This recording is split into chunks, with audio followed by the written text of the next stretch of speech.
Right. ఇక ఇది ఇట్లా ఉంటే సిరిసిల్ల నియోజకవర్గంలో బీసీల పరిస్థితి ఏంది? సిరిసిల్ల నియోజకవర్గానికి ఇప్పటి వరకు ఎన్నికలు ఎన్నిసార్లు జరిగినాయి? ఆ ఎన్నికల్లో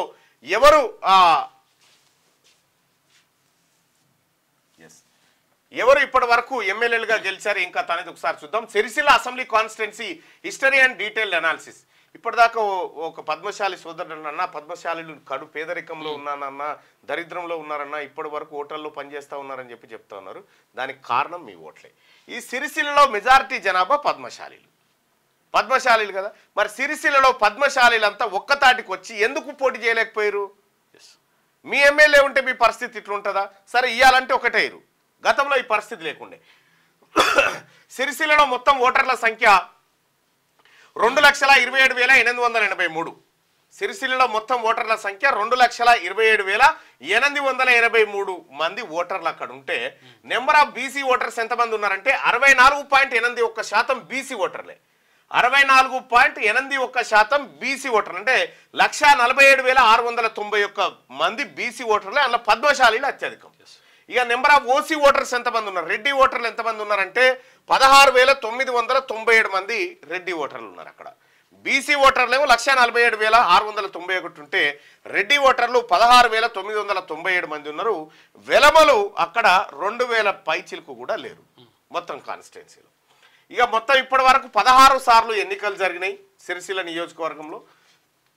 అందులో బీసీ ఎమ్మెల్యేలు ఇప్పటి వరకు అంటే 1952 నుంచి ఈ రోజు వరకు సిరిసిల్ల నియోజకవర్గంలో బీసీ వాడు ఎమ్మెల్యే కాలే. 1952లో జోగినపల్లి ఆనందరావు, 57లో కె నరసయ్య ఎస్సీకి రిజర్వ్డ్ అయింది. తర్వాత 62లో జువ్వాడి నరసింగరావు, 67లో చెన్నమనేని రాజేశ్వరరావు, 72లో జువ్వాడి నరసింగరావు, 78లో చెన్నమనేని రాజేశ్వరరావు, 83లో వచ్చిడి మోహన్ రెడ్డి ఇండిపెండెంట్, 85లో చెన్నమనేని రాజేశ్వరరావు, ఆ తర్వాత 89లో ఎన్వి కృష్ణయ్య ఇండిపెండెంట్, 94లో చెన్నమనేని రాజేశ్వరరావు, ఆ తర్వాత 2004లో చెన్నమనేని రాజేశ్వరరావు. ఇక 2009 నుంచి 9, 10, 14, 18, 23 ఈ 5 ఎన్నికల్లో కేటీ రామారావు అక్కడ విజయం సాధించడం జరిగింది. సో ఇక్కడ మొన్నటి ఎలక్షన్ ఫలితాలను ఒకసారి చూస్తే 2023 అసెంబ్లీ ఎలక్షన్ ఫలితాలను చూస్తే కల్వకుంట్ల తారక రామారావుకు 89,224 ఓట్లు వచ్చినాయి. కేకే మహేందర్ రెడ్డికి 59,557 ఓట్లు వచ్చినాయి. ఇక రాణి రుద్రమారెడ్డికి 18,000 ఓట్లు పడ్డాయి. పిట్టల భూమేష్కు 7,585 ఓట్లు పడ్డాయి. నోటాకి 842 ఓట్లు పడ్డాయి. వీళ్ళ ఓట్ల సంఖ్య చాలా తక్కువ. పోటీ చేసినటువంటి ప్రధాన అభ్యర్థి తారక రామారావు వాళ్ళకు 2,000 ఓట్ల కంటే ఎక్కువ లేవాడ. కేకే మహేందర్ రెడ్డి వాళ్ళకు దాదాపు ఎంత 16,000 ఓట్ల కంటే ఎక్కువ లేవు. ఇక జెడ్పీటీసీల రిప్రజెంటేషన్ని ఒకసారి చూద్దాం. ఎల్లారెడ్డిపేట అన్రిజర్వ్డ్ అయితే ఓసీ వెలమకి ఇచ్చిరు. అక్కడ గంభీరావుపేట అన్రిజర్వ్డ్ అయితే బీసీ మున్నూరు కాపుకి ఇచ్చిరు. ముస్తాబాద్ ఎస్సీ అయితే ఎస్సీ మాలకి ఇచ్చిరు. తంగలపల్లి ఓసీ అయితే ఓసీ రెడ్డికి ఇచ్చిరు. వీర్నపల్లి ఎస్టీ అయితే ఎస్టీకి ఇచ్చిరు. ఇక్కడ అత్యధిక శాతం జెడ్పీటీసీలను అప్పర్ క్యాస్ట్ ఎత్తుకుపోయింది.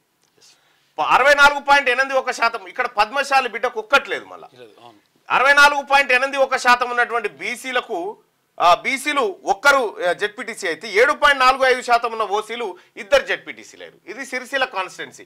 ఇప్పుడు బీసీల పట్ల గౌరవము సొల్లు అంతా గారుస్తున్నటువంటి భారత రాష్ట్ర సమితి పార్టీ ఏదైతే ఉందో ఇప్పుడు బీసీలకు ఇక్కడ జాగెందుకు లేదు మీ నియోజకవర్గాల్లో, అది సమాధానం చెప్పాలి. ఇది బీసీలకు సంబంధించినటువంటి అంశం. అయితే మీరు తెలుగులో అనర్గళంగా రాయగలరా? స్పష్టంగా మాట్లాడగలరా? మాటలకు తగ్గట్టు అభినయించగలరా? అయితే ఇంకెందుకు ఆలస్యం? క్యూన్యూస్ మీకు ఒక మంచి అవకాశాన్ని ఇస్తుంది. క్యూన్యూస్ లో పనిచేయటకు లేడీ యాంకర్స్ కావాలను సంప్రదించవలసిన నెంబర్ 8688926084. qnewsads@gmail.com ను సంప్రదించండి. లైక్ చేయండి.